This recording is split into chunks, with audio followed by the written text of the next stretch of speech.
Gently settle in now, letting the weight of the day drift away from your shoulders.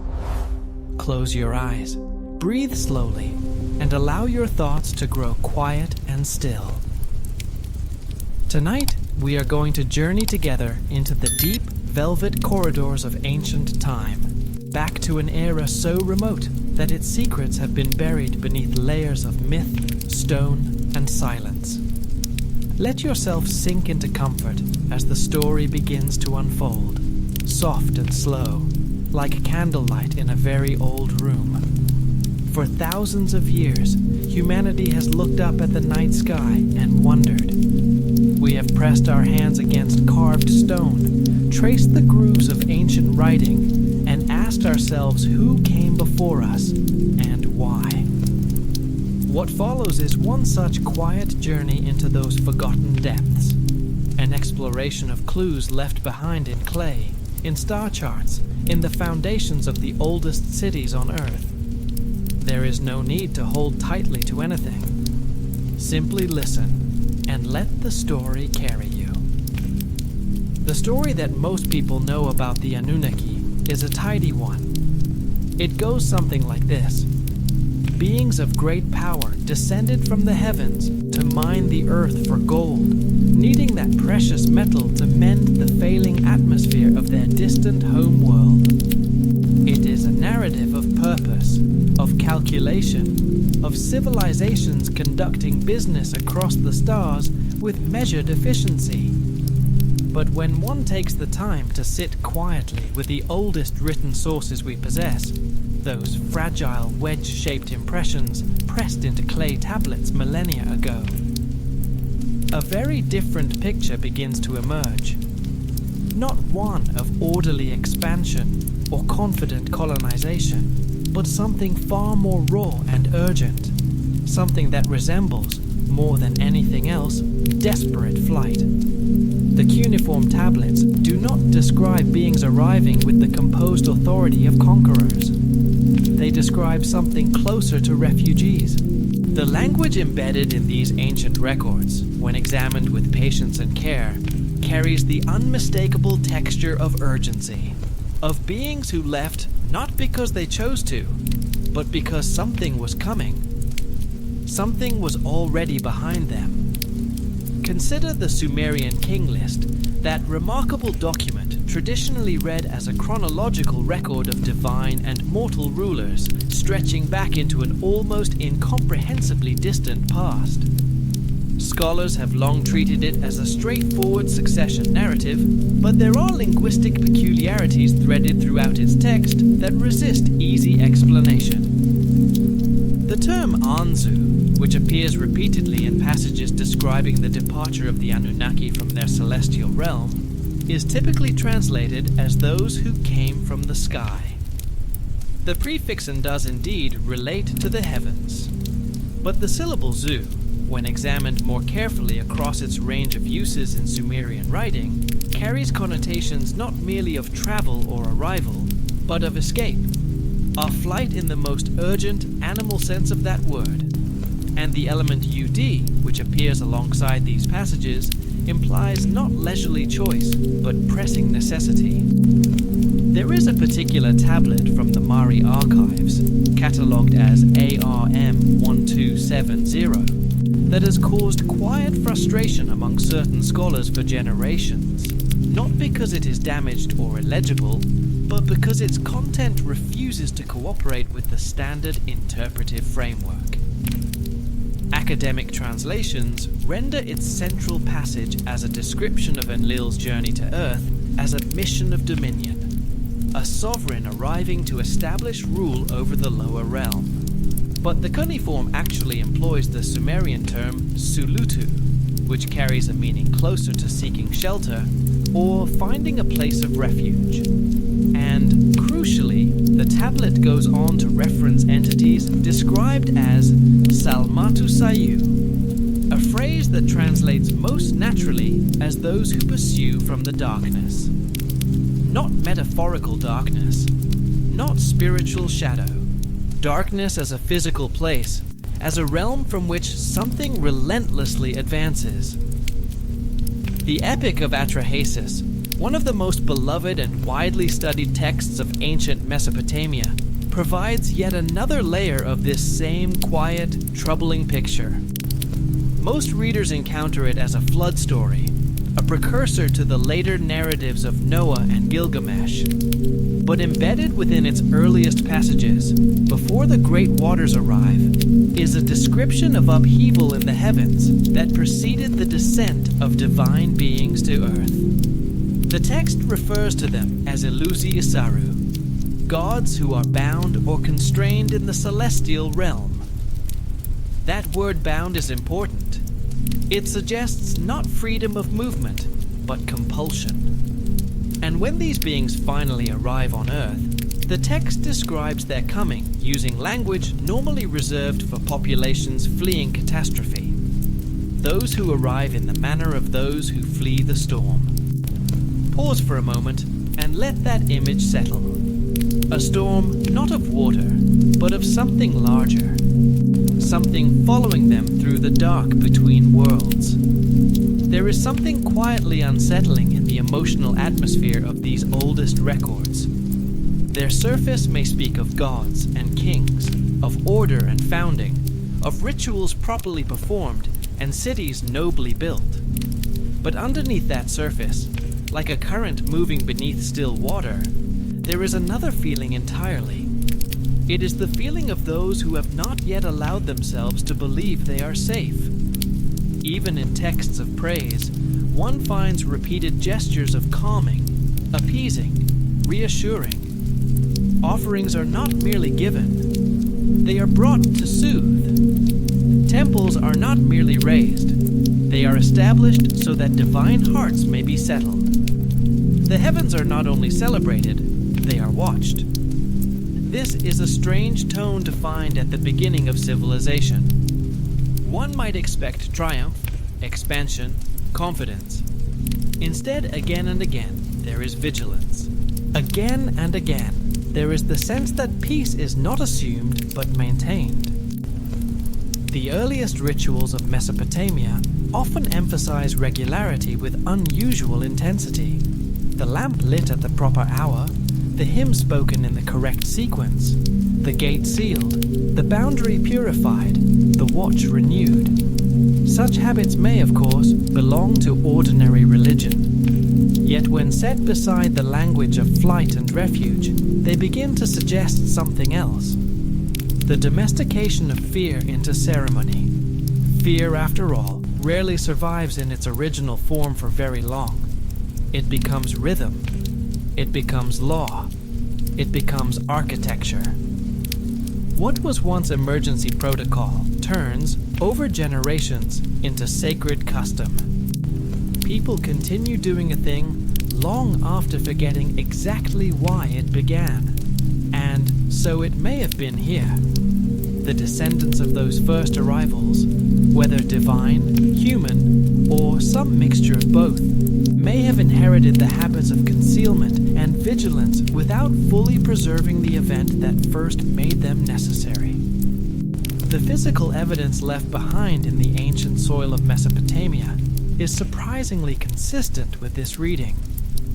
At the site of Eridu, which ancient tradition consistently identifies as the very first city established by the Anunnaki upon their arrival, archaeologists have uncovered construction patterns that do not match what one would expect from a planned, confident settlement. The earliest structures at Eridu were built quickly, using whatever materials were available at hand. The careful astronomical alignments that characterize later Sumerian architecture, those meticulous relationships between buildings and the movements of celestial bodies, are largely absent from the oldest layers. Foundation stones were placed without the ceremonial deliberateness that would come later. This is not the work of beings leisurely establishing a new order. It is the work of beings who needed shelter, and needed it quickly. More telling still is the pattern visible when one examines the layout of the most ancient Mesopotamian settlements from above, or through the analytical lens of archaeological stratigraphy. Bronze Age cities in the ancient world typically grew outward from a central point, a palace, a temple, an administrative complex, with walls and defensive structures added later as the population swelled and the need for protection grew. But the earliest Mesopotamian settlements reversed this pattern. The perimeter came first.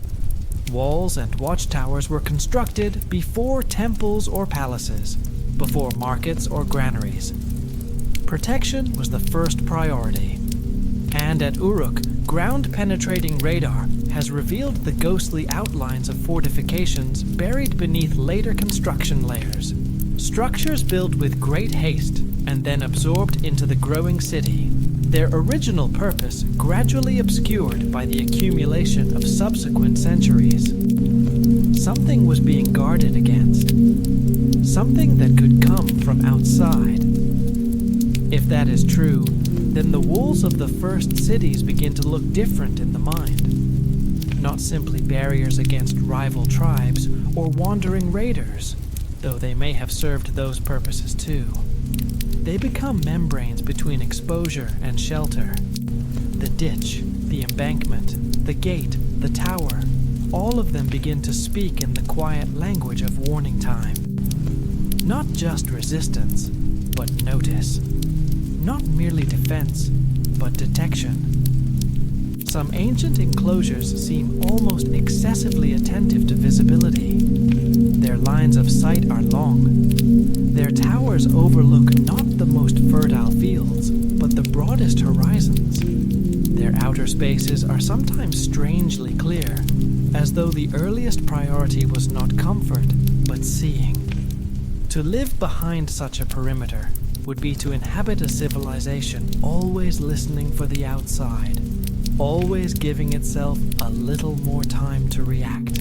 And the concern with early warning may not have been limited to sight.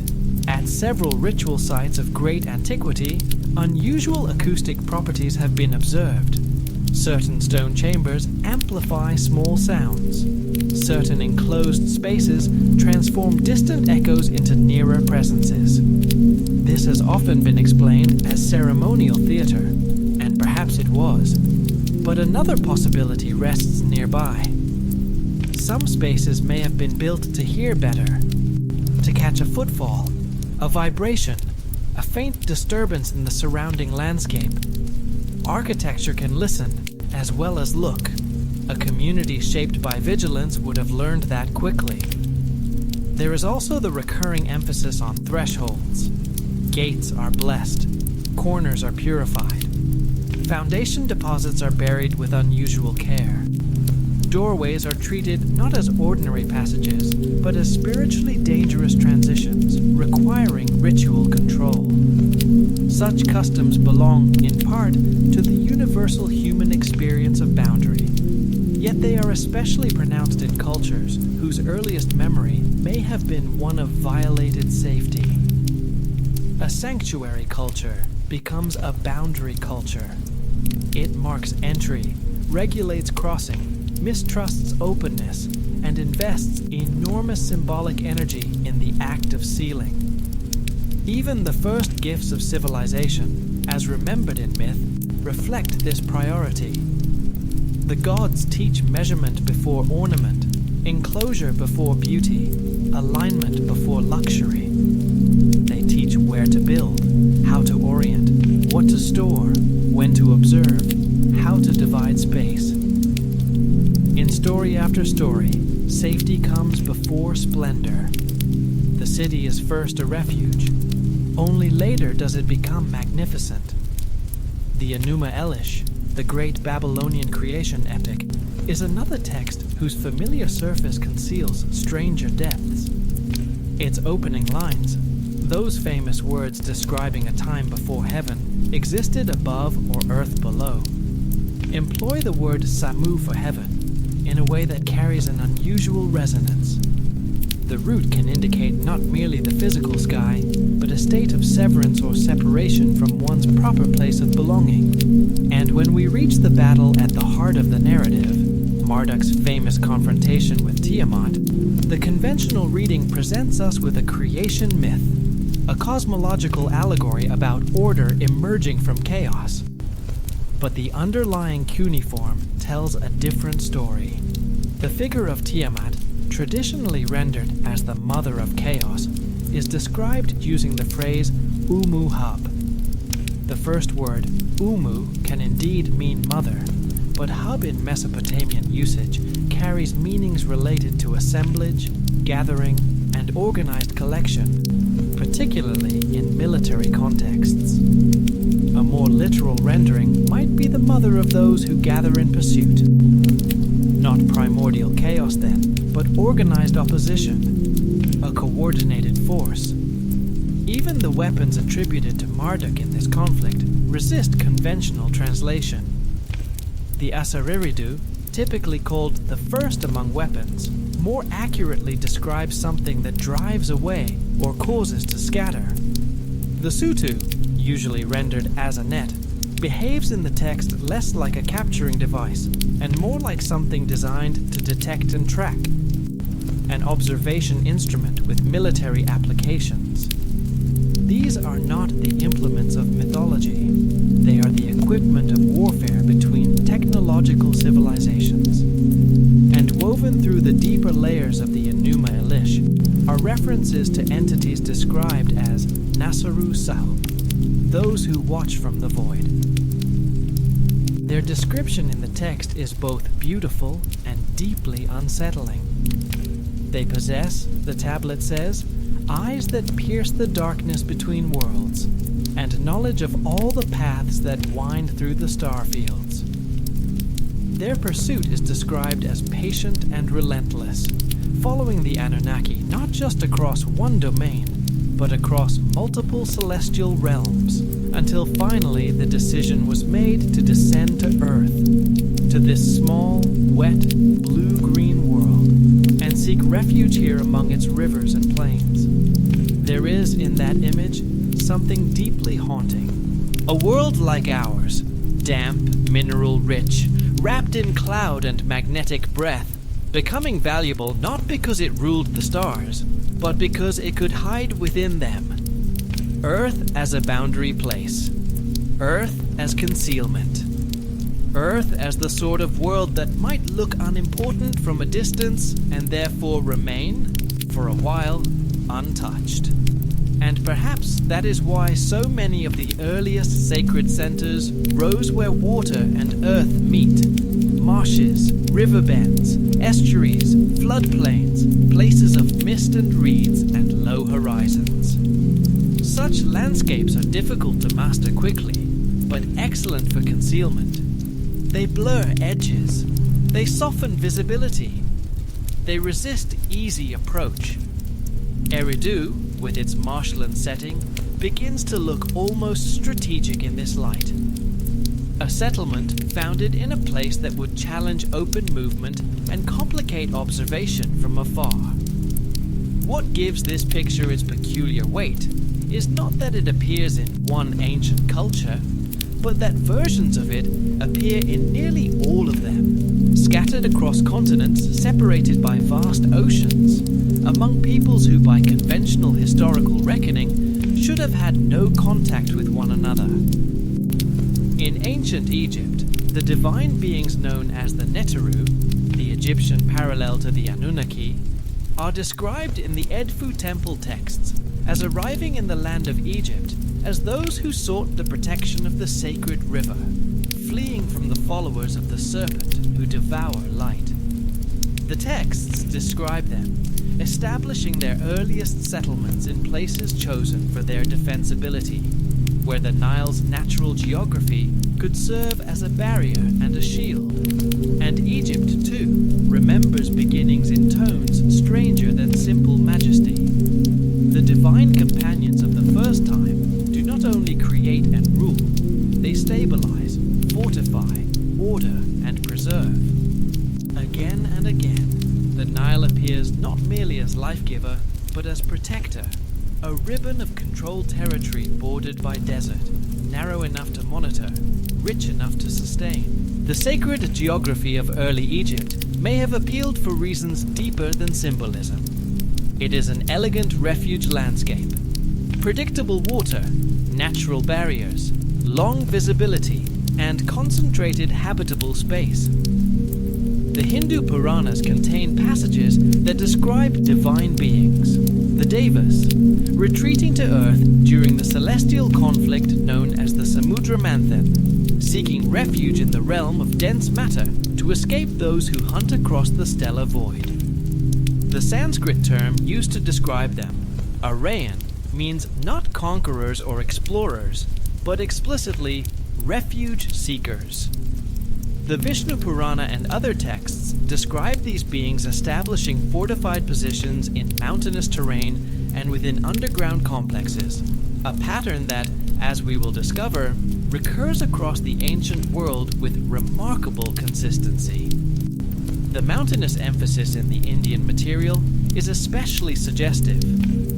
Mountains conceal as much as they reveal. They offer caves, plateaus, hidden valleys, controlled passes, natural stone shielding. A being or civilization concerned with detection would naturally value altitude for observation and depth for hiding. The coexistence of these two strategies, high watch points and deep shelters, appears again and again in ancient tradition, as though the proper response to danger from above was to divide one's survival architecture into two realms, one to see, another to endure. The Mesoamerican codices offer perhaps the most vivid accounts. The Popol Vuh describes the arrival of the first fathers occurring in the time of hiding from the devourers of light. The feathered serpent deity Kukulkan is described as leading his people to Earth in the manner of those who flee the star hunters, choosing the locations of the first cities not for their agricultural potential or their proximity to trade routes, but for their capacity for concealment. The Dresden Codex, that battered but extraordinary survivor of the Maya astronomical tradition, contains calculations that some researchers believe track not merely the movements of visible planets, but the paths of dark pursuers through the celestial sphere, identifying certain stellar configurations as times when surface activity should be reduced and concealment maintained. There is a dreamlike consistency in this. Across different languages, different gods, different landscapes, the same soft logic appears. Watch the sky. Choose shelter carefully. Build where concealment is possible. Mark dangerous intervals. Preserve knowledge of timing. Reduce visibility when certain signs return. It is not proof in the strict academic sense, but it is pattern. And pattern is often how deep memory survives. Aztec sources add additional texture to this picture.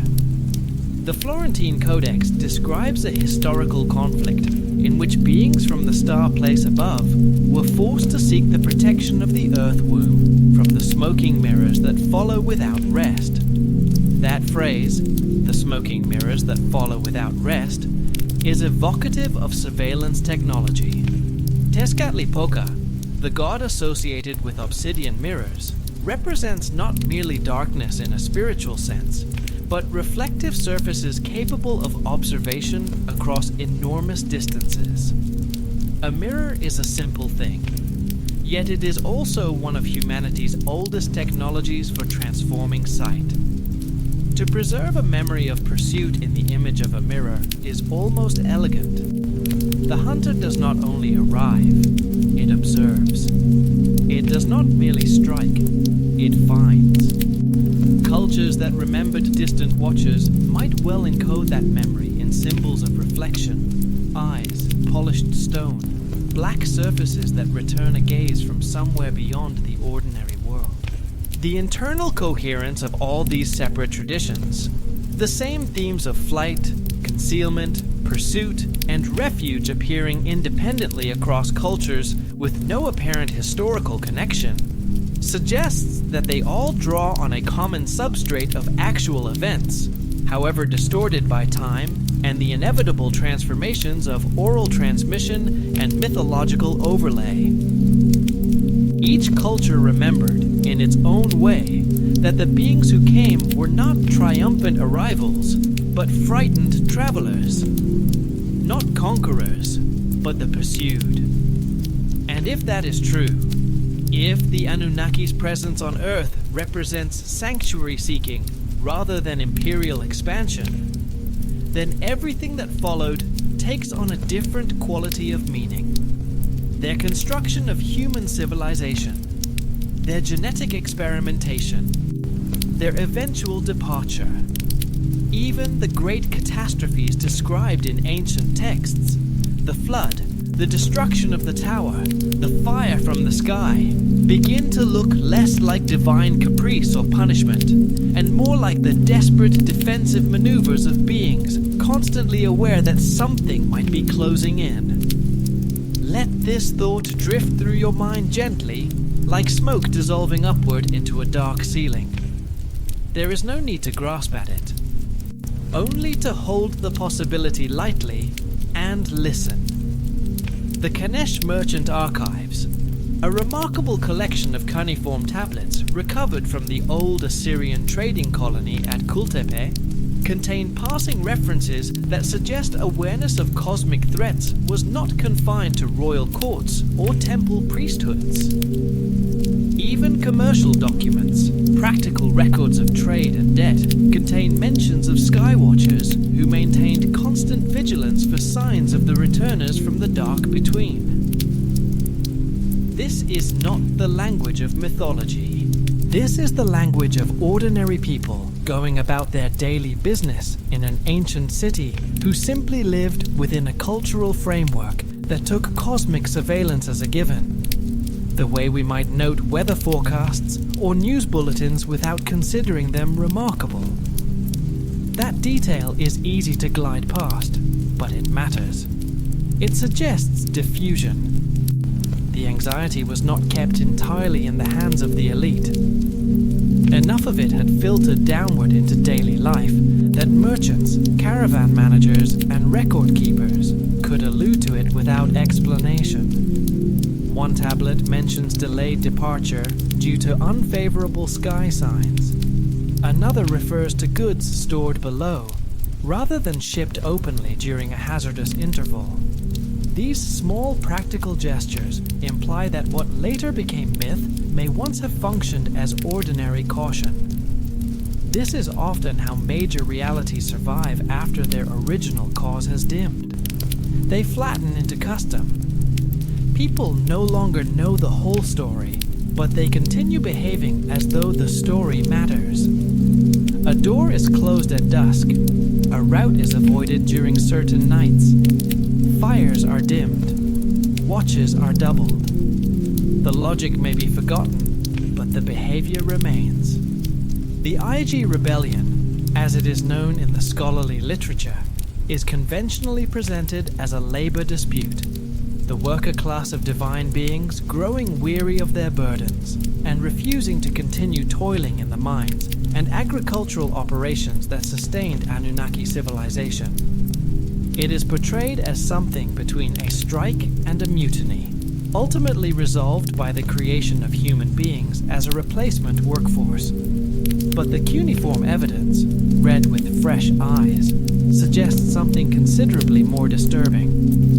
The Atrahasis epic is the primary source for this account, and it is rich with details that standard translations have tended to smooth over or misread in ways that fundamentally alter the picture. The Igigi, as the worker class is called, are described as originally faithful and compliant, laboring in the deep places without complaint. Their sudden acquisition of sophisticated capabilities and advanced knowledge appears in the text not as a gradual development or a spontaneous awakening, but with an abruptness that demands explanation. Tablet 3 of the epic contains a passage that has proven consistently troublesome for translators. The phrase typically rendered as those who are made to understand through instruction employs the Sumerian term Sulu, in a context where the word relates not to teaching or instruction in any conventional sense, but to infiltration, to penetration from outside. Combined with the element soup, which refers specifically to the void between celestial bodies, a more accurate rendering might be those who are made to understand through that which penetrates from the void. Something from outside was reaching in and teaching the Igigi things they had never been told. The capabilities the Igigi began to display were not merely intellectual. They constructed devices described in the tablets as Cypru-Sa'i, works that observe the heavens. These were sophisticated astronomical instruments capable of tracking movements across the cosmic sphere, requiring a command of metallurgy, optical science, and celestial mechanics that their Anunnaki overseers had never provided them. This knowledge appeared suddenly and fully formed. It had been given to them, not grown within them.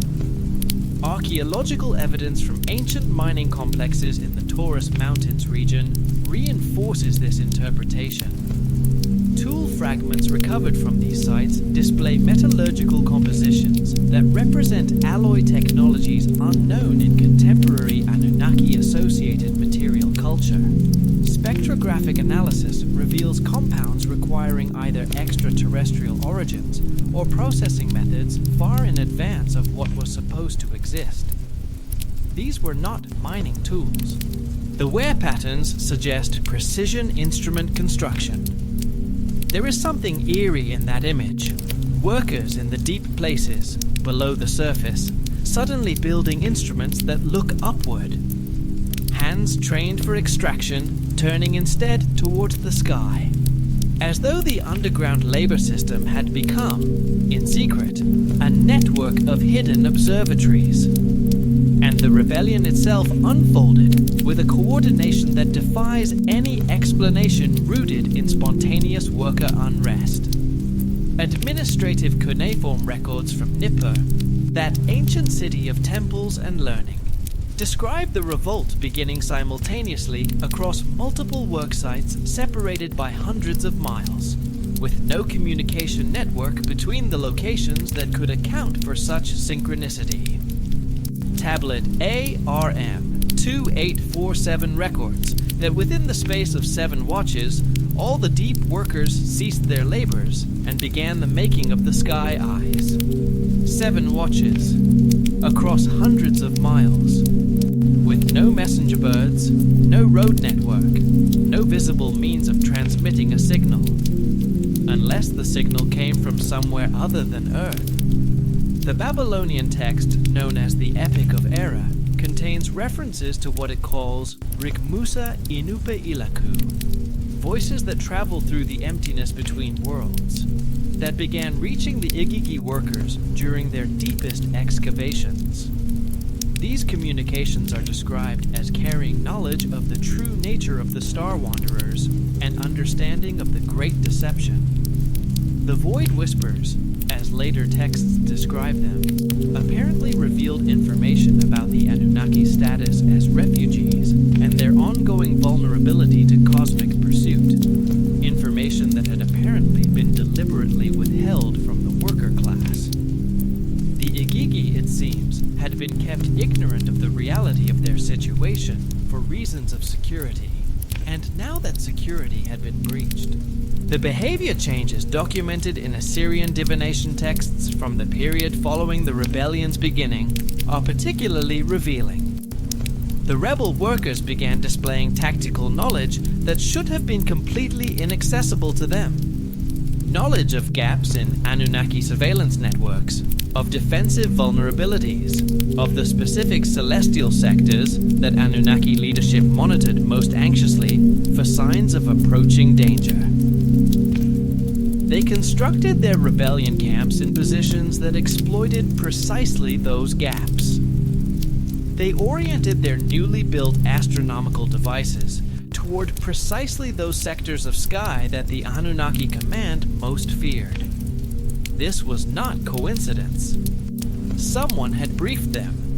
The enhanced perceptual capabilities that appeared among the Igigi population during this period are described in Assyrian text K.3375, with the phrase Inusa Samosabuti, in Atalu, eyes that behold the seven heavens.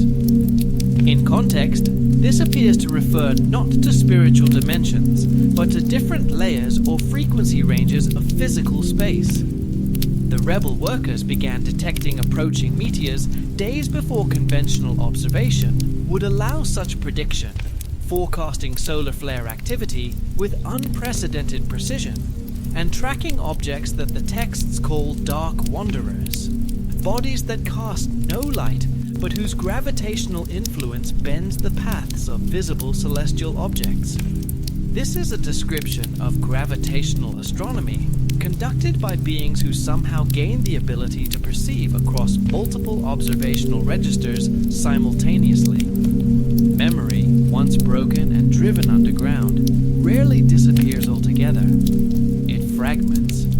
It hides in taboo, in symbol, in narratives that later generations preserve without fully understanding. If some among the Igigi truly retained enhanced perception, then what survived after their suppression may not have been a public science, but a counter-tradition. A hidden inheritance passed obliquely through mystery schools, esoteric rites, forbidden teaching, and the persistent ancient claim that certain knowledge is both illuminating and dangerous. Again and again, across old traditions, we find the same warning. Some things are not withheld because they are false, but because they are perilous to know openly. The ascent to heaven is forbidden. The book is sealed. The secret name is not spoken. The tower must not be completed. The eye must be veiled. The chamber below must remain closed except at appointed times. These images may be spiritual, yes, but they may also preserve the echo of operational secrecy. Knowledge once carried risk. Visibility once mattered. Silence may have been a protective technology of its own. The Babylonian Chronicle BM 92502 places the onset of these enhanced capabilities precisely, noting that in the month of Adaru, the deep workers began to speak of things beyond the star veil. The timing corresponds exactly to a period of increased astronomical activity in Anunnaki observational logs, suggesting that the enhancement of Igigi perception was coordinated with the approach of the very forces that had been pursuing the Anunnaki from their original home. The ultimate purpose of the rebellion was not better working conditions. The cuneiform tablets from Babylon describe the Igigi constructing devices they called Sulu, sky revealers, systems apparently designed to broadcast signals into the cosmic void. Beacon systems, in effect. Signals intended to guide external forces to Earth's location. The materials required for their construction could only be obtained by raiding Anunnaki supply depots. The technical knowledge required was beyond anything in the standard worker training protocols. Someone outside had provided both the blueprint and the motivation. The Anunnaki response unfolded on two simultaneous fronts. While suppressing the rebellion itself, they were also implementing emergency protocols designed to reduce Earth's detectability from cosmic observation. The Epic of Gilgamesh, in one of its less commented upon passages, describes this period as the time when the Sky Lords dimmed the star paths and made dark the ways between worlds. This appears to describe the deployment of concealment technology designed to suppress Earth's electromagnetic and gravitational signatures, to make this small world harder to find from a great distance. The suppression of the Igigi used techniques the tablets describe as Sutusatu, devices capable of disrupting thought processes and memory formation. The rebel workers were subjected to what the texts call forgetting fire, a process that erased their enhanced perceptions and technical knowledge while leaving basic motor functions undamaged. Selective memory modification, executed with neurological precision far beyond anything that ought to have been possible. And yet, According to scattered later references, the process was imperfect. Some among the Igigi retained fragments of their enhanced abilities and went into exile beyond the settled regions, maintaining watch for the return of the Void Speakers. These surviving Igigi formed the seed of something, an underground awareness, a counter-tradition, a network of those who remembered the whispers and waited.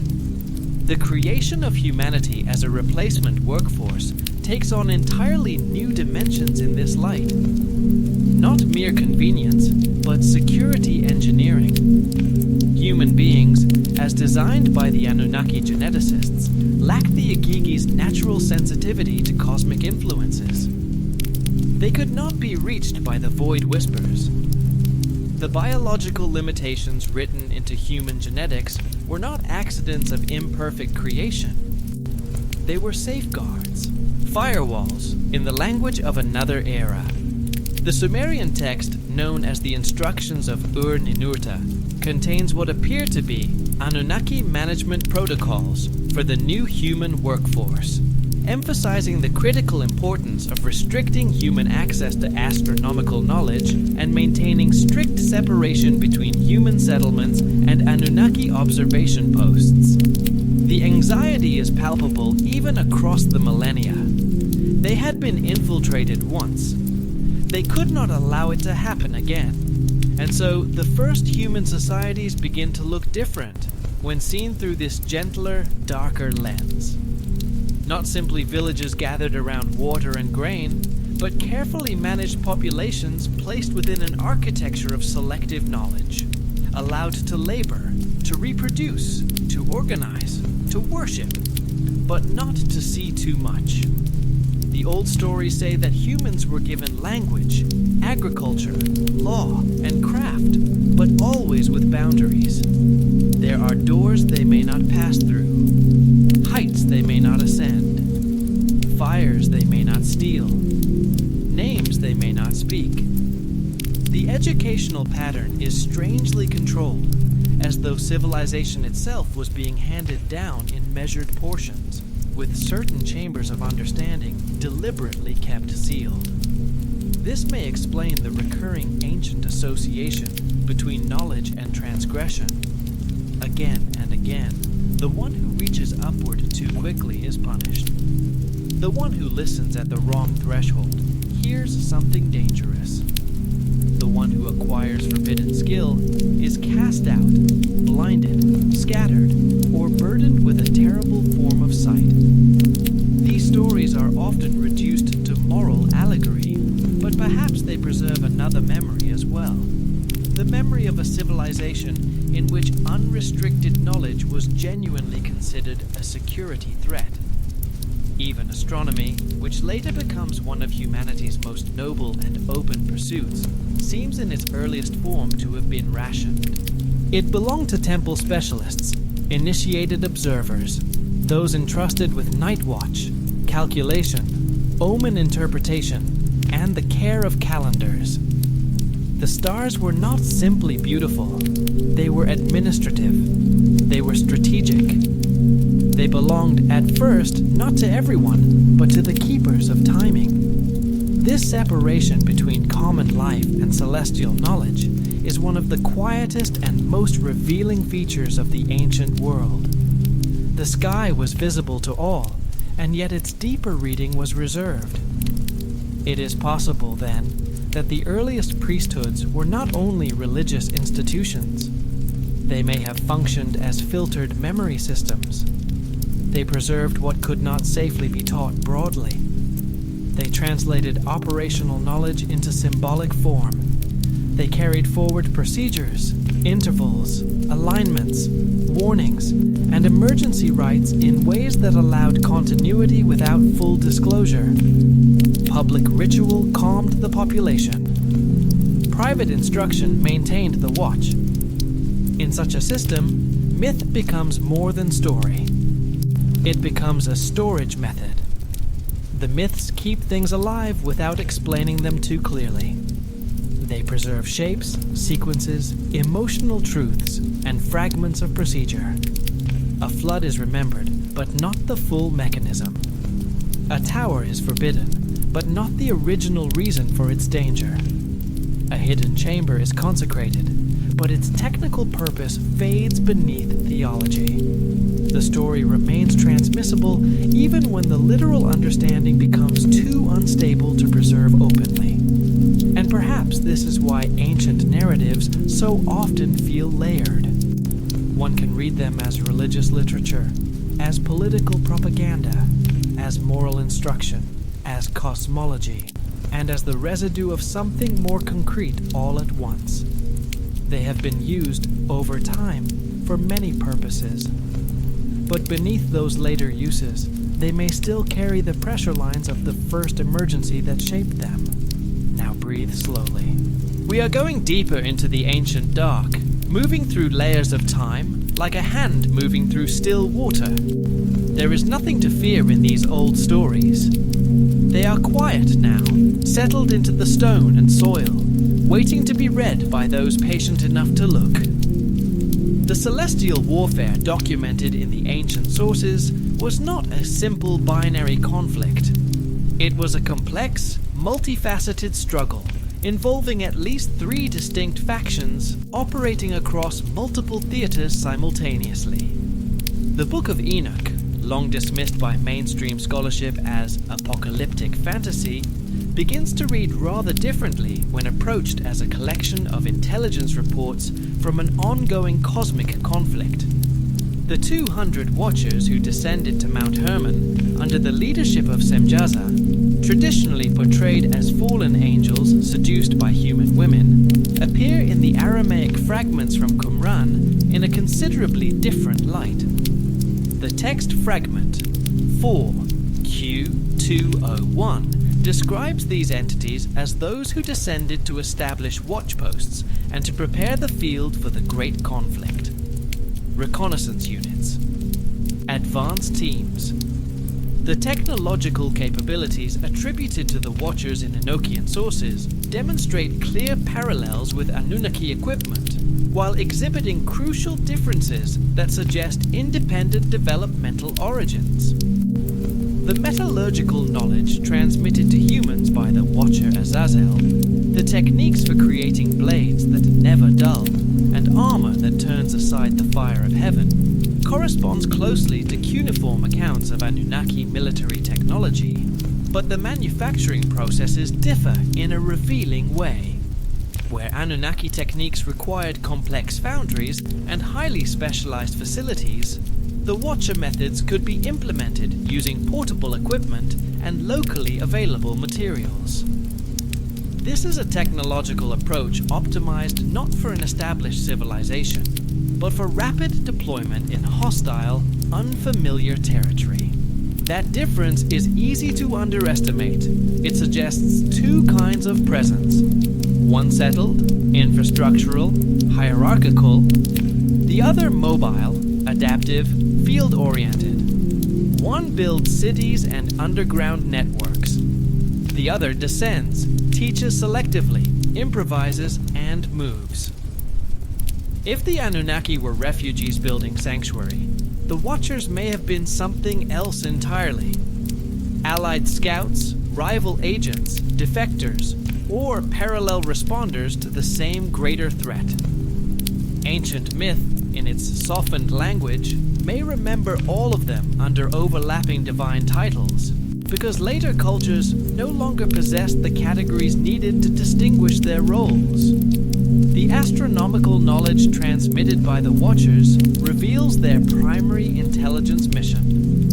The Enochian credit for teaching the signs of the stars is, on examination, quite specific, focused on tracking objects moving through what the texts call the dark paths between the lights. Objects traveling routes that do not correspond to the known paths of visible celestial bodies. These dark paths correspond precisely to the gravitational corridors that cuneiform sources describe as the preferred routes of those who hunt without illumination. The Watchers were not teaching human beings to navigate by the stars for agriculture or navigation. They were establishing a comprehensive early warning network, using using human observers as sensors to monitor the approach of the same entities that had driven the Anunnaki from their homeland. The idea is both beautiful and unsettling. Human beings in this reading become part of a planetary observation system. Shepherds, priests, mountain hermits, temple astronomers, and scribes all participating, knowingly or not, in a long distributed act of vigilance. The stars were not merely read for destiny. They were read for movement, anomaly, recurrence, and risk. This may help explain why so many ancient calendars are more sophisticated than strict agricultural necessity would demand. A farming society certainly benefits from tracking seasons, solstices, rains, and lunar cycles. But some ancient systems go much further. They preserve long count intervals, nested repeating cycles, rare conjunction tables, eclipse drifts, wandering deviations, and mathematical harmonics that far exceed ordinary peasant need. Why preserve so much sky time? Why embed it into stone, ritual, and kingship? Because the sky may have mattered not just to crops, but to survival. The cylinder seals of ancient Mesopotamia, those small, exquisitely carved stone cylinders whose impressions were pressed into clay to create document seals, provide visual documentation of the aerial conflicts that Enochian texts describe in narrative form. Seal 5A243, housed in the Berlin Museum, depicts what appears to be a three-way aerial battle involving distinctly different types of flying beings. The central figures display the characteristic Anunnaki iconography, but they are engaged in combat with two other groups whose visual characteristics suggest separate evolutionary or technological origins. One group displays wing structures that appear bat-like or membrane-based, with sinuous serpentine body forms. The other shows geometric wing patterns that appear almost mechanical, symmetrical, regular, suggesting engineered propulsion rather than biological flight. The tactical coordination visible in these battle scenes is striking. Seal B, M89326, depicts formations of winged beings executing coordinated attack patterns against ground installations. Some providing covering action, while others conduct precision strikes against specific targets. This is not the chaotic struggle of mythology. This is the organized behavior of professional military units operating under centralized command. The flight paths and attack vectors are geometrically precise in ways that suggest guidance systems capable of real-time coordination across multiple combat elements. The weapon systems depicted in these aerial battle scenes include projectiles displaying characteristics consistent with directed energy weapons. Straight destruction paths terminating in explosive effects at calculated distances. Some seals show what appear to be area effect weapons creating expanding spheres of destruction. Others depict precision devices capable of isolating individual targets within larger formations. The variety and sophistication of these weapon systems suggests an active, ongoing arms race between competing factions, each developing specialized equipment to overcome the other's defenses. And what is perhaps most remarkable is not the violence itself, but the calm with which it was absorbed into sacred memory. Ancient people did not preserve these scenes as journalism. They preserved them as cosmology. Battle became myth. Technology became divine attribute. Tactics became symbolic drama. Yet the underlying visual grammar often remains surprisingly stable. The same beams, wheels, rays, wing patterns, descending forms, and elevated platforms appear across the art of cultures who, on the surface, seem far removed from one another. It is as though later generations forgot what they were looking at, but continued copying it anyway. The ground installations depicted as targets in these conflicts show defensive architectures specifically designed to counter airborne assault. Archaeological investigation of sites corresponding to cylinder seal depictions has uncovered foundation structures incorporating underground tunnel networks, reinforced bunkers, and what appear to be weapon emplacements oriented towards specific approach vectors from the sky. At Nippur, buried structures with thick stone roofing, pierced by regular apertures, align with astronomical coordinates in ways that suggest defensive weapons designed to target predetermined approach routes from space. The precision of these alignments implies detailed intelligence about enemy flight preferences and attack patterns. One begins to see, slowly, how the sacred and the strategic may once have been inseparable. A temple roof may have been a ritual platform and an observation deck. A mountain sanctuary may have been a place of worship and a scanning point. An underground chamber may have been a womb of the earth in liturgical language, and a hardened shelter in practical terms. The ancient world did not divide categories the way we do. It could preserve weaponry as theology, surveillance as astrology, defense architecture as sacred geography, and emergency timing as festival calendar. The Norse traditions preserve remarkably detailed accounts of the same conflicts in their Ragnarok narratives, but the conventional interpretation of these stories as prophecies of a future apocalypse prevents recognition of their historical significance as records of events that already occurred.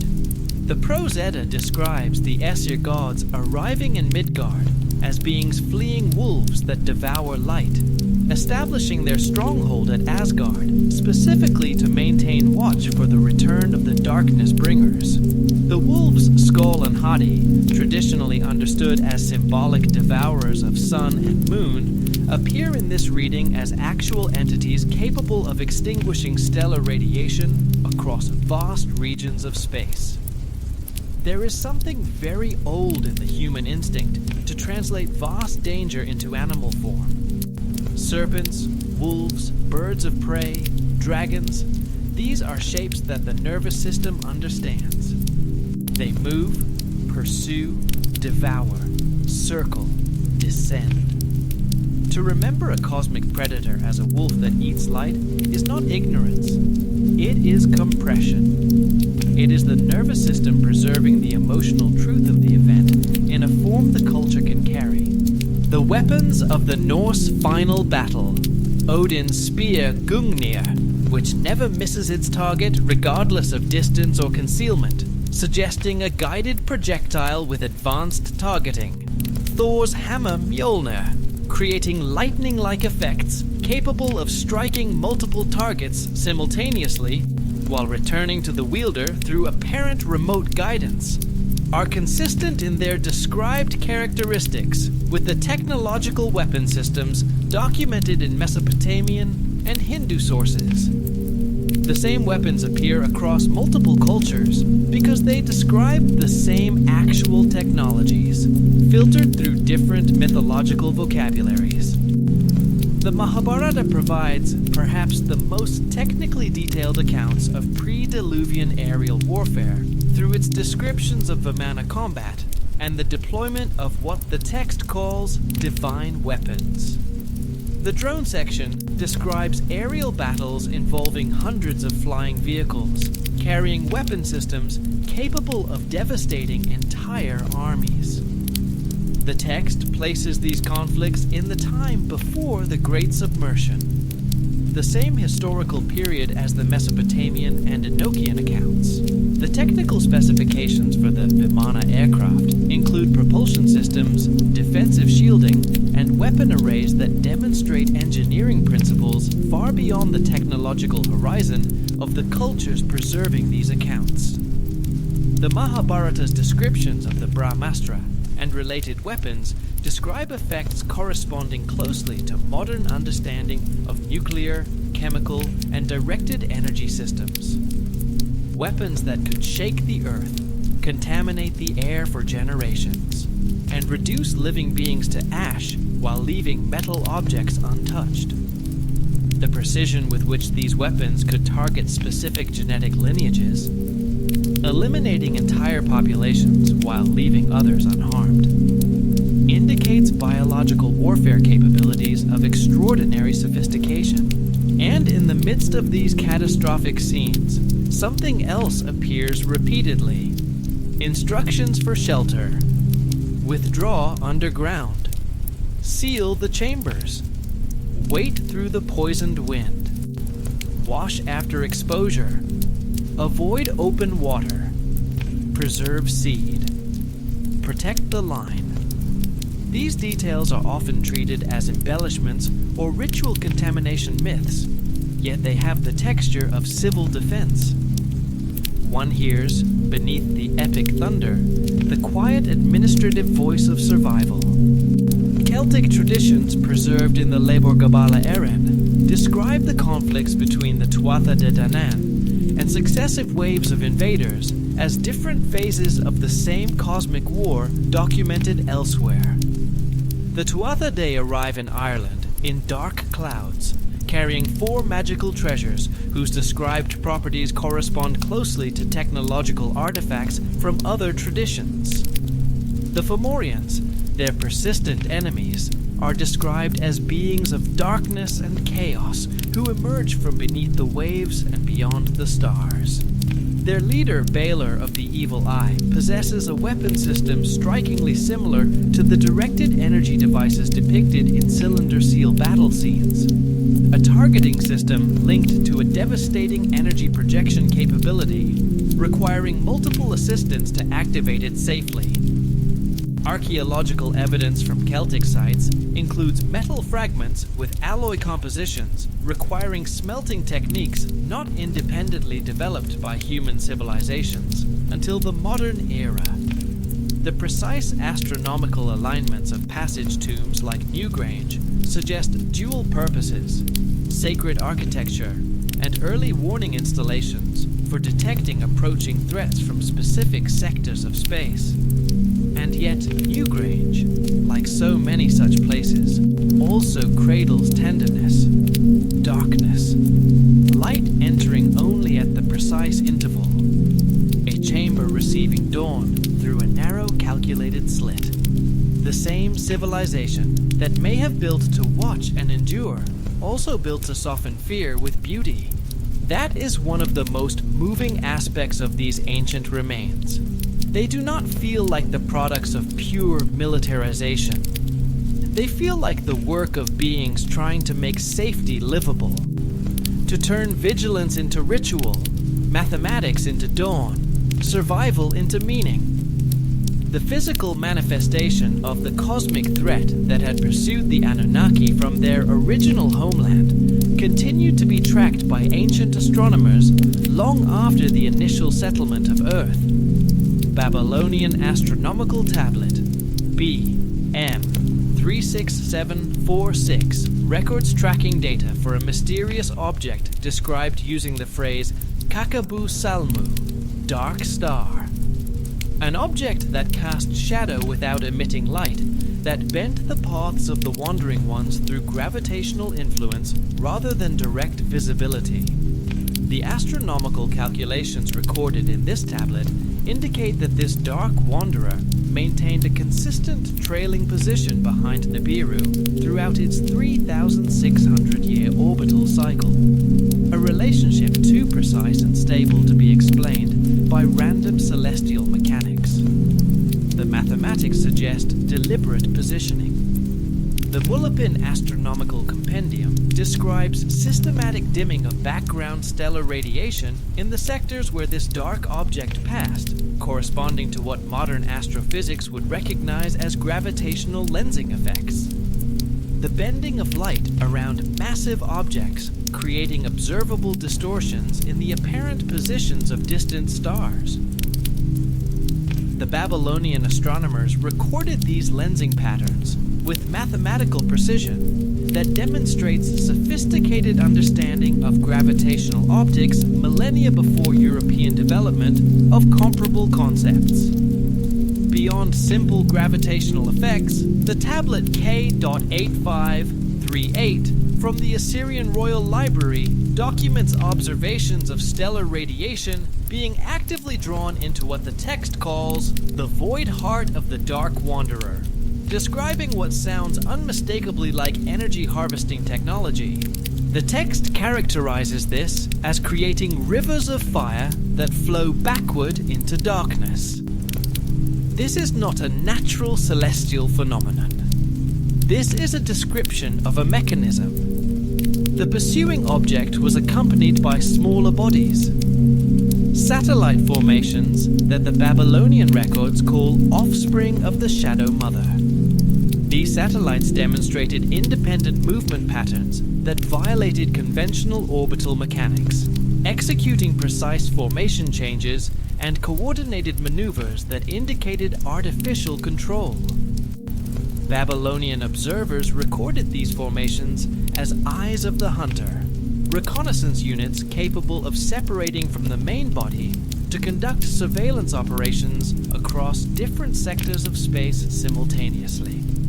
This is where the old fear becomes easiest to feel. Not in the grand battles, not in the thunderous divine names, but in the patient observation logs, a scribe by lamplight, marking the small wrongness of a star path, a priest returning night after night to the same segment of darkness, a calculation revised because something unseen is bending what should have remained straight. It is one thing to fear a mythic dragon. It is another to track, with disciplined accuracy, an object that should not exist and yet continues to alter the sky. Cross-referencing Mesopotamian observations with Egyptian astronomical papyri reveals globally coordinated tracking responses to the dark star's approach. The Carlsberg Papyrus documents simultaneous observations from multiple geographic locations, creating triangulation networks for calculating the object's precise position and velocity. The Egyptian records use the term Apep, divine serpent, to describe the same object tracked by Babylonian astronomers, indicating unified target identification protocols across globally distributed observation networks. The Dendera zodiac encodes astronomical data documenting the dark star's effects on planetary climate and tidal systems during previous approach cycles, with notations describing years when the river runs backward and seasons when the sky fire touches the Earth. Observable consequences of gravitational disruption affecting weather patterns and tidal mechanics. These climate disruptions followed mathematically predictable patterns based on the object's orbital position, allowing Egyptian astronomers to forecast environmental catastrophe centuries in advance. The Mayan Dresden Codex includes calculations predicting the dark object's position across multiple 3,600-year cycles, demonstrating mathematical precision that rivals modern orbital mechanics software. The Mayan-based 20-numerical system allowed calculation of gravitational perturbations across vast timescales, creating prediction models capable of forecasting the object's effects on planetary systems centuries before its arrival.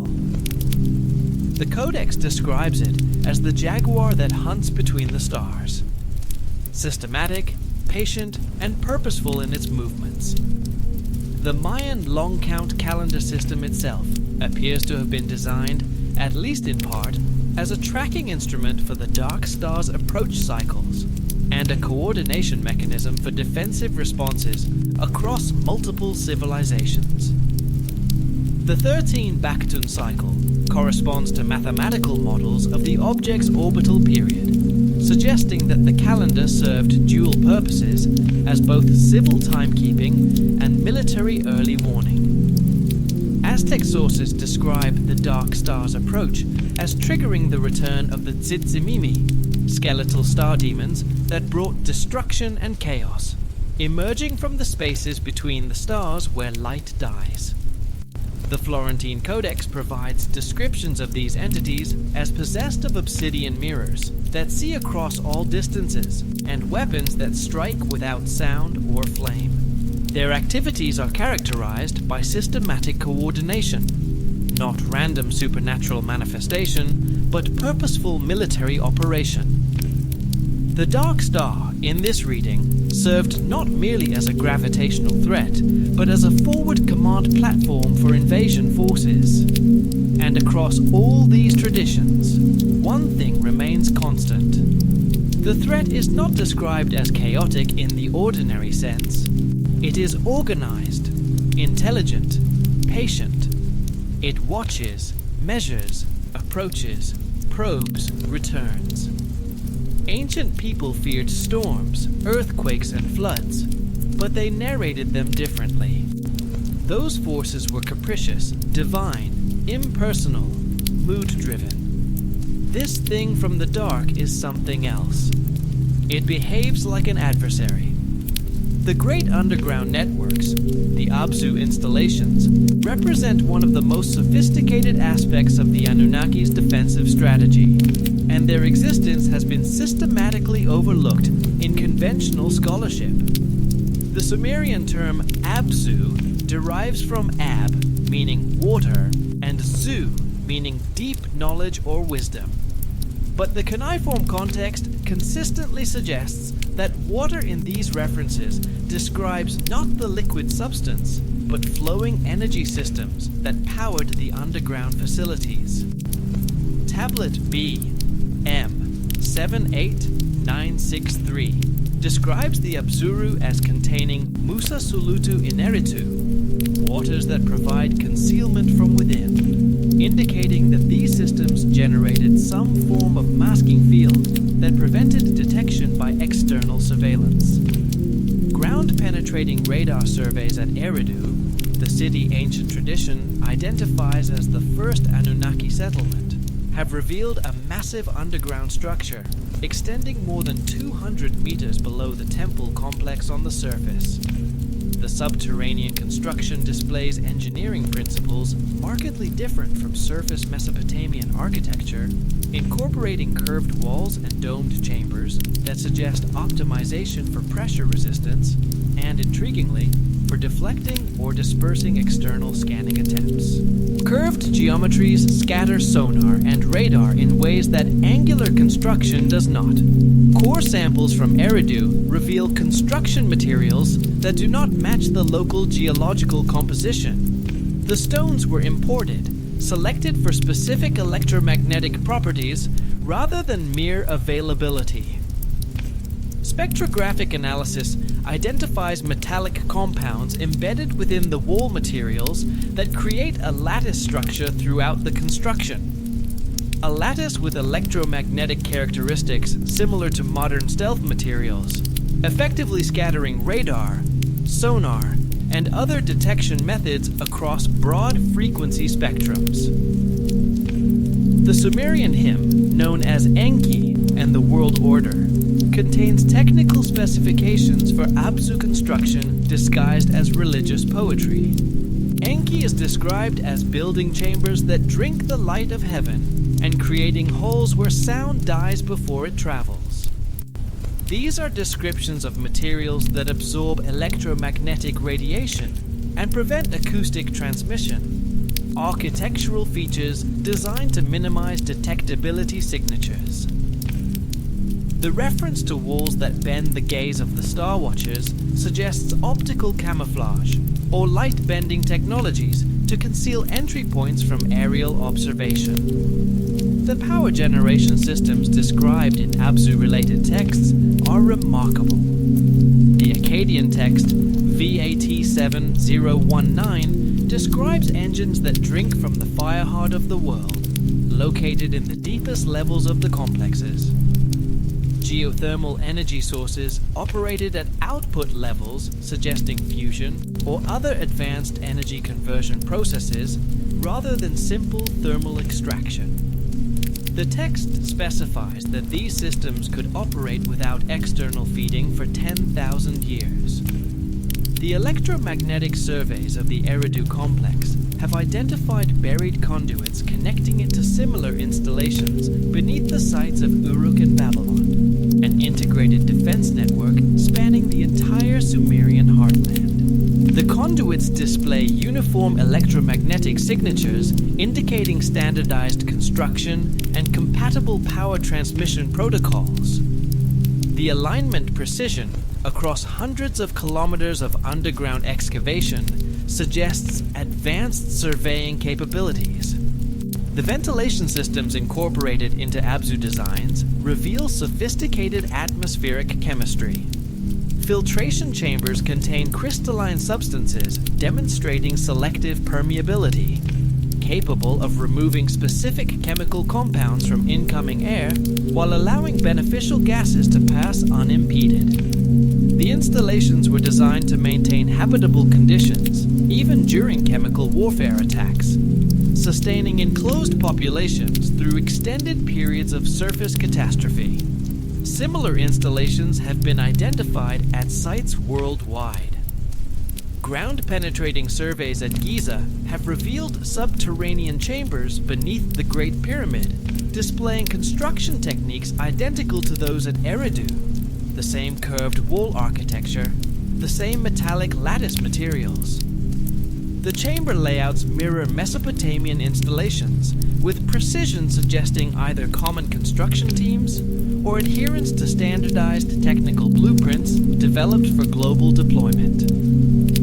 Egyptian texts from the Pyramid Age describe these installations as dwellings beneath the horizon, where Ra hides from the devourers of light, containing pools of liquid fire corresponding to the power generation systems documented in Akkadian sources.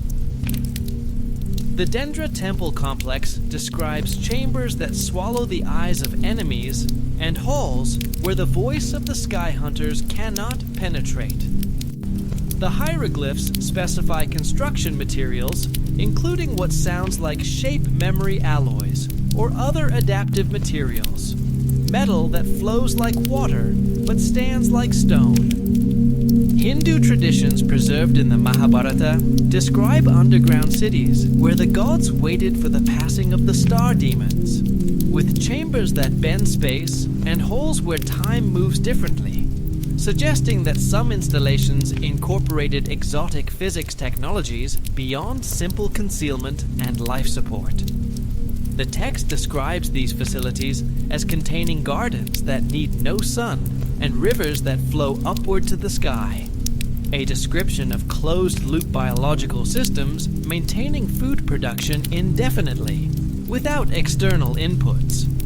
Self-contained ecological cycles. Everything needed to survive a siege of indeterminate length. Celtic traditions document similar installations throughout Ireland and Britain. The Sidair, or fairy mounds, entrances to vast subterranean realms whose archaeological investigation has uncovered bedrock chambers carved using techniques exceeding medieval engineering capabilities. Curved wall architecture. Metallic inclusions in the stone. The Irish texts describe these as halls where the Tuatha De Danann retreated when the sky grew dark with enemies. Native American traditions from the Hopi and other southwestern peoples describe underground cities beneath the mesas, where their ancestors took refuge during the time when the sky burned. The oral histories specify that these facilities were not built by human hands, but were prepared by the Star People for the safety of all Earth children. Geological surveys of the Four Corners region have identified extensive cave systems beneath several mesas showing signs of artificial modification, precisely carved chambers and ventilation shafts aligned with astronomical coordinates. The Hopi accounts describe rooms where corn grows in darkness and springs that never fail. The tribal histories specify these facilities could shelter entire populations for 7 generations without surface contact. The global distribution of these installations, from Mesopotamia to Egypt to the Andes to the highlands of Ireland, represents a coordinated planetary defense strategy of extraordinary scale. The uniformity of design principles across continents separated by vast oceans indicates either a single construction authority or adherence to technical specifications developed for global deployment. The Incan installations at Sacsayhuaman and other high-altitude sites incorporate stone blocks with metallic inclusions, creating electromagnetic shielding effects identical to those found in Mesopotamian and Egyptian sites. The precision cutting and fitting of these massive stones required technologies exceeding conventional ancient engineering capabilities. Let that image rest with you for a moment. A network of carefully hidden installations stretching across the entire globe, connected by underground communication systems that operated through the planet's geological structure rather than through the air above. A planetary immune system, essentially, built in anticipation of something coming, built to last 10,000 years. And perhaps that is why the underground world is so sacred in ancient tradition. It is not only the land of the dead, it is the realm of preservation. The seed is stored below. Wisdom is hidden below. Kings descend below. Gods withdraw below. Civilization itself seems, in moments of danger, to fold inward into the earth. The underworld is feared, yes, but it is also trusted. It holds continuity when the surface is no longer safe. In mythic language, to go below is to enter mystery. In practical language, it may once have meant survival. Within the mathematical structures of the Sumerian king list, those enormous, seemingly absurd reign durations attributed to the antediluvian rulers, lies encoded astronomical data of extraordinary sophistication. King Alulim of Eridu, traditionally credited with a reign of 28,800 years, provides the foundational cipher key for the entire system. This figure represents exactly 8 complete cycles of the 3,600-year Nibiru orbital period. Converted to the base 60 mathematical system of Mesopotamian astronomy, the number yields harmonic relationships corresponding to gravitational resonance patterns documented in Babylonian ephemeris tables, patterns describing the orbital mechanics of multiple objects, maintaining synchronized positions across vast distances. Alulim's reign duration, in other words, documents the period during which the destroyer star system achieved stable pursuit formation behind Nibiru. His successor, Alalngar, receives 36,000 years. 10 complete Nibiru cycles, but the additional 7,200 years beyond Alulim's duration corresponds precisely to twice the orbital period of Jupiter. This calculation appears to document gravitational interactions between the pursuing system and Jupiter's massive gravity, well as the dark star entered the outer solar system. Babylonian astronomical texts describe these interactions as the binding of the wanderer to the guardian, Jupiter serving as a natural defensive mechanism that could disrupt the approach trajectories of hostile objects. Enmenluana's 43,200-year reign represents exactly 1,600 lunar months, but the significance emerges in comparison with Assyrian eclipse prediction tables. The calculation corresponds to the period required for gravitational perturbations caused by the destroyer star to complete one full cycle of effects on lunar orbital mechanics, a period that Assyrian astronomers used to predict when eclipse timing would deviate from normal patterns, providing early warning of the pursuing system's approach through purely observational astronomy. The ruler names themselves function as technical vocabulary.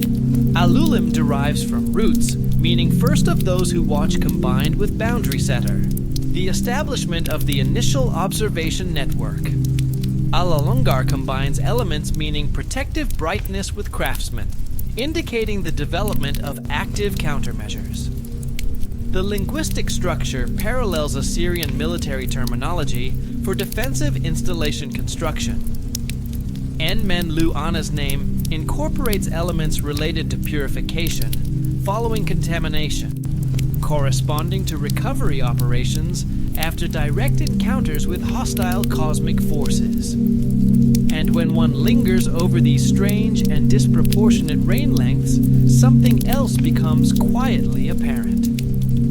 Their purpose may never have been biography in the ordinary sense. They do not feel human. They do not even feel kingly. They feel measured. They feel arranged. They have the stillness of preserved intervals, the impersonal quality of numerical memory. It is as though the scribes were using the language of dynasty to hold something that could not be spoken directly, not the lifespan of rulers, but the duration of phases, cycles, exposures, safe periods, and changing celestial conditions. This is perhaps why the King List has always unsettled readers. It resists being read at only one level. As history, it feels impossible. As myth, it feels over-precise. As symbolism, it feels strangely systematic.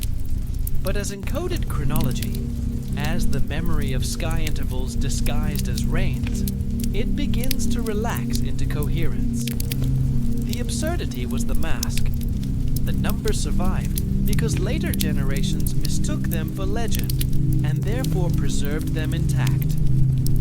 The transition from antediluvian to post-diluvian chronology in the King List marks a fundamental shift in the nature of the cosmic threat, requiring entirely different defensive strategies. The reign durations collapse from tens of thousands of years to centuries and then decades, not because scribes suddenly became more conservative, but because the deep space orbital mechanics that characterized the earlier threat had been replaced by more immediate dangers operating from within the solar system. The mathematical patterns in post-diluvian durations follow planetary alignment cycles and solar activity periods rather than the interstellar orbital mechanics of the earlier era. The collapse itself is emotionally revealing. Something ends there. Not merely a flood age, but a mode of existence. The vast patient cycles of the earliest era give way to a tighter, more compressed historical rhythm. After the waters, everything seems closer, more urgent, more humanly scaled. The danger has changed shape. It is no longer only something approaching from far away across immense intervals. It is now entangled with Earth, with climate, with kingship, with memory loss, with the administrative labor of rebuilding surface life after catastrophe. And perhaps that is why post-diluvian civilization feels so haunted. The older systems are not fully gone, but they are damaged. Their logic persists in fragments. Calendars remain. Sacred alignments remain. Hidden chambers remain. But the continuity is thinner now. The people inheriting these structures are not the same people who first made them. They live among systems whose deepest purpose they only partially understand. They repair what they can. They ritualize what they cannot explain. They preserve formulas whose original use has become obscure. The deliberate campaign to conceal all of this from subsequent generations represents one of history's most successful and sustained information control operations. The process began, the evidence suggests, almost as soon as the immediate crisis had passed. Akkadian scribes, working under Sargonic administration, implemented what appear to have been standardized translation protocols that systematically replaced technical terminology with religious metaphor. Military intelligence reports became creation myths. Operational manuals became heroic epics. The Akkadian version of the Atrahasis epic smooths away the references to void whispers and sky revealers that the original Sumerian source preserved, replacing them with generic descriptions of divine displeasure and labor unrest. The Enuma Elish provides the clearest example of systematic historical revisionism on a grand scale. Original Sumerian source materials, preserved in fragmentary form at Nippur, describe Marduk's confrontation with Tiamat using terminology corresponding to technological warfare between spacefaring civilizations.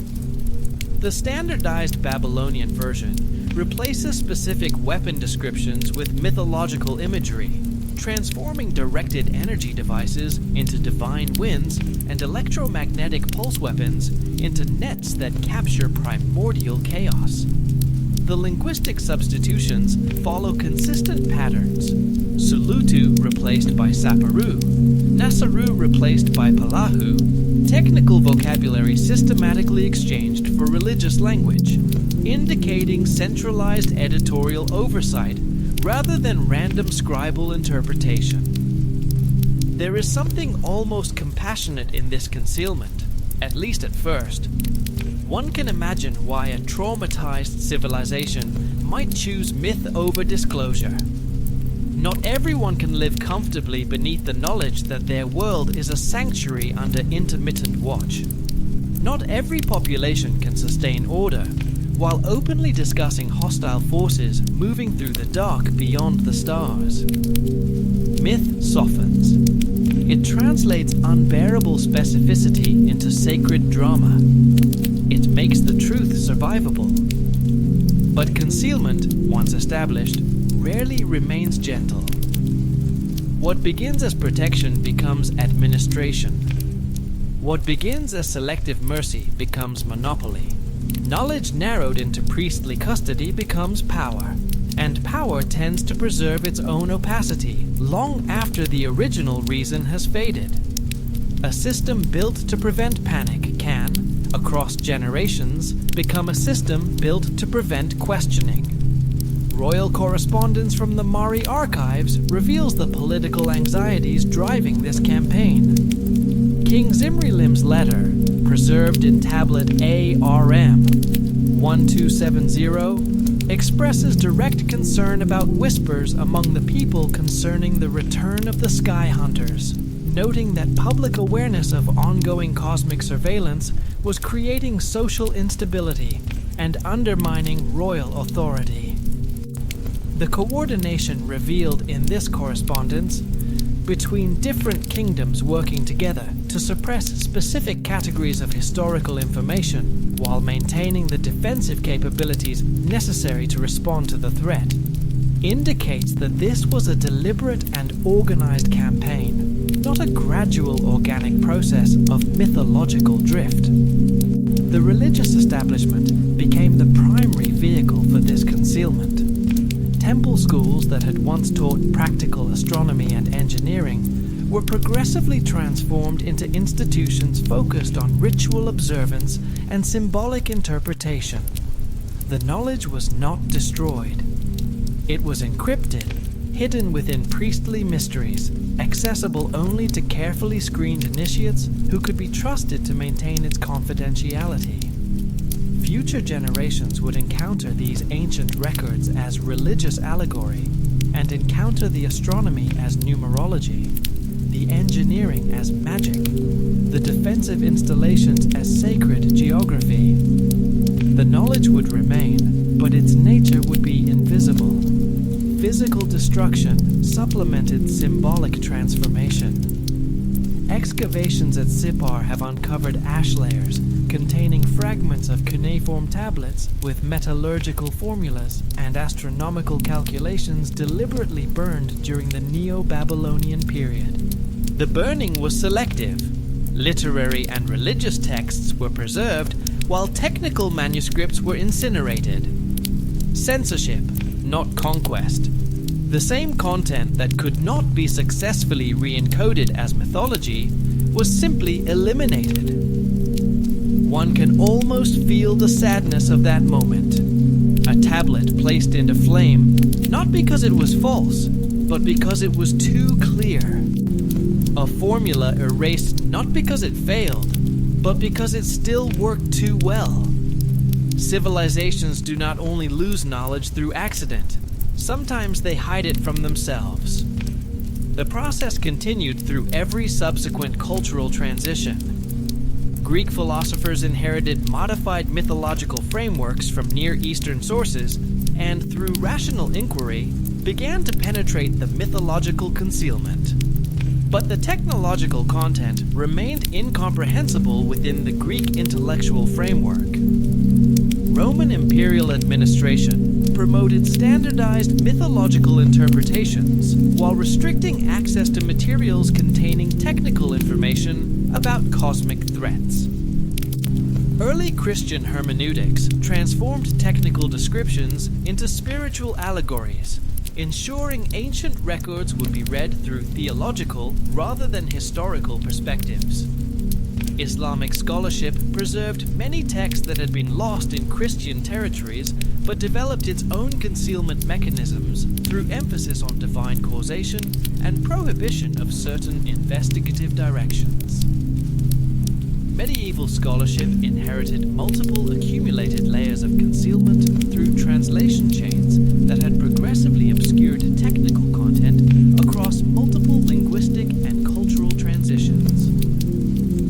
Renaissance humanism began to recognize that classical texts preserved distorted historical information, but lacked the scientific framework to interpret technological references preserved in fragmentary form.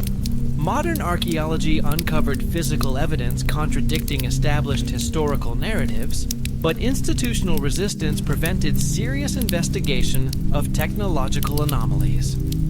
University departments, professional journals, and funding agencies implemented peer review systems that effectively censored research challenging established chronologies or proposing advanced ancient capabilities. The institutional structure of modern academia perpetuated the concealment tradition originally established by ancient temple administrations. The mechanisms updated, the objective unchanged. And still, traces escaped. A line in a hymn that sounds too precise to be purely devotional. A buried conduit beneath an old city. A strange alloy in a tomb where no such metallurgy should exist. A calendar whose mathematics exceed any simple agricultural purpose. A mythic description of light bending, darkness harvesting, or watchers scanning the sky. Each fragment alone can be explained away. Together, they create a pressure that never fully dissolves. The buried truth that Earth served as a refugee sanctuary for advanced civilizations fleeing cosmic persecution. That human civilization developed under the guidance of beings operating under constant threat of discovery. That the great catastrophes of ancient history were defensive responses to detected threats, and that ongoing surveillance continues to monitor this small world from somewhere in the dark between the stars, remains concealed beneath layers of accumulated transformation, each layer added by well-intentioned or self-interested hands across 4,000 years of cultural development. And yet the evidence persists, in the curvature of underground walls at Eridu, in the electromagnetic properties of stones lifted to impossible heights at Sacsayhuaman, in the mathematical relationships hiding within king list rain durations, in the consistent testimony of cylinder seals, astronomical codices, Vedic epics, Celtic mythologies, and Hopi oral histories, all saying in their different voices the same quiet, insistent thing. Something came here. Something was following them. And we are still waiting, in the carefully prepared shelter of this small and ancient world, to learn how that story ends. There is another possibility too. One softer, but no less strange.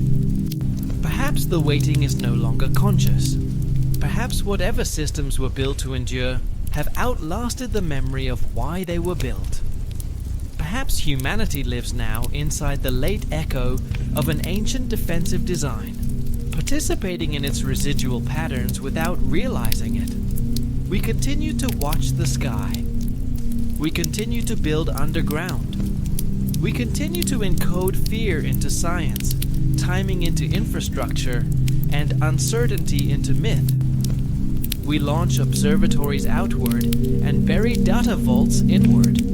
We track near-Earth objects, model extinctions, preserve seed, harden networks, and imagine catastrophe with unusual persistence. Maybe these are only rational responses to being a fragile species on a dangerous planet.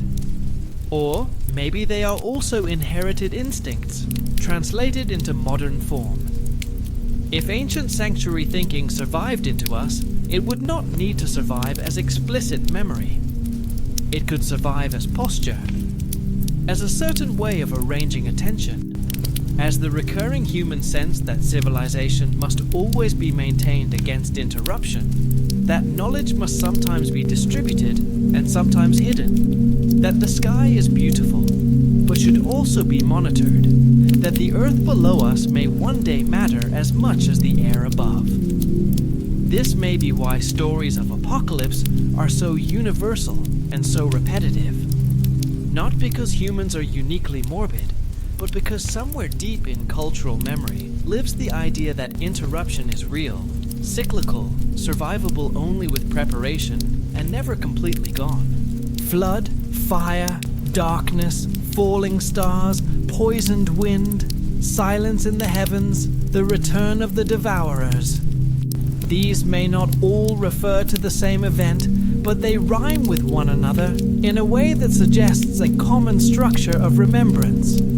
And there is tenderness in that too, because every such story also contains preservation. An ark, a mountain refuge, a sealed chamber, a hidden people, a remnant, a calendar, a warning dream, a guide from above or below. Ancient catastrophe narratives are almost never only about destruction. They are manuals of continuity disguised as myth. Let your breathing slow a little more now. The weight of all those ancient years settles gently around you like dust settling after a long wind has passed. The clay tablets are quiet. The cylinder seals are still. The underground holes, wherever they lie beneath the roots of mountains and the beds of rivers, are dark and patient and undisturbed. The stars outside your window, if you could see them now, are the same stars the Babylonian astronomers watched with such careful, anxious eyes, noting their positions night after night, calculating the slow paths of invisible objects through the gravitational dark. The same sky that the Maya subdivided into hunting corridors and safe passages. The same sky that the priests of Eridu watched from their reed platforms above the marshes. And perhaps that is the gentlest part of all this. The sky they feared is also the sky we love. The heavens have always carried both wonder and uncertainty. Human beings learned very early to place beauty and vigilance side by side. We made constellations from danger. We turned cycles into calendars, distances into stories, darkness into meaning. Whatever once moved there, whatever old emergency may have shaped the first architecture of memory, it also taught us to look upward with patience.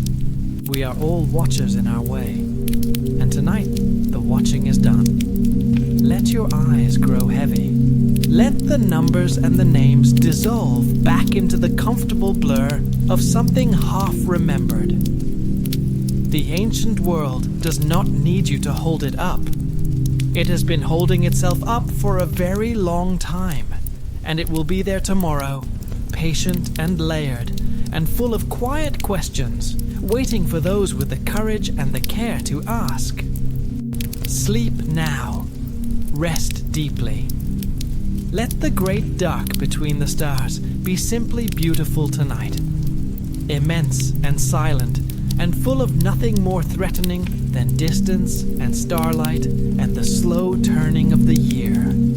And if somewhere beneath the oldest cities there are still silent chambers, if somewhere in forgotten stone there are still curved walls and sealed passages and sleeping systems built for an age of greater fear, let them remain quiet tonight. Let them dream in the earth. Let them keep their old watch without you. You have traveled far enough into the deep past for one evening. The kings may release their impossible numbers. The scribes may set down their reeds. The watchfires may burn low. The gates may close softly against the wind. There is no need to solve the whole mystery before sleep comes. The first cities are already fading into the dark. Eridu settles back into marsh and moonlight. Uruk sinks beneath layers of dust and memory.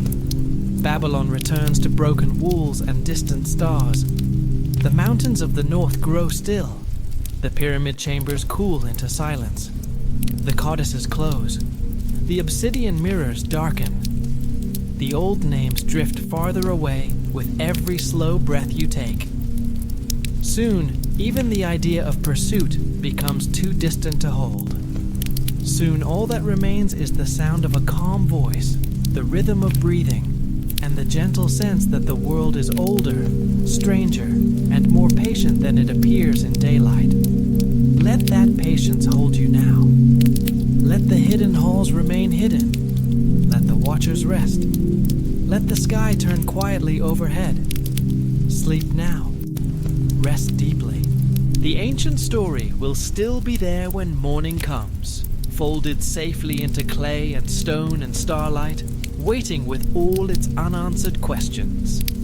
But tonight there is nothing to do, nowhere to travel, nothing to defend. Only darkness, only stillness, only the soft and steady drifting of thought into dream. Good night, and sleep well.